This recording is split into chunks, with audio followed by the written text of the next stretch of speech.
going to do today? I'm decorating my Akubra traveler hat.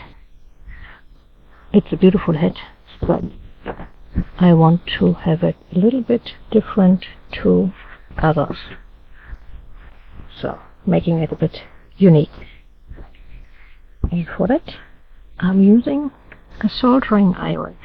What am I going to use here is firstly my phone and Pinterest. I've got a pin with lots of burnt hat ideas, and I'll just look for some inspiration. I'm not copying, because when you're drawing freehand you're not able to copy anyway.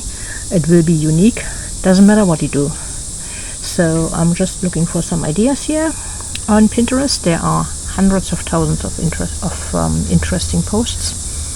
Then I have a little template here, that is the cap from a pepper mill, just to, in case I'm doing the sunflowers, just to have some guidance for a rather round circle. I've got a pencil, and this one is a heat away craft pencil.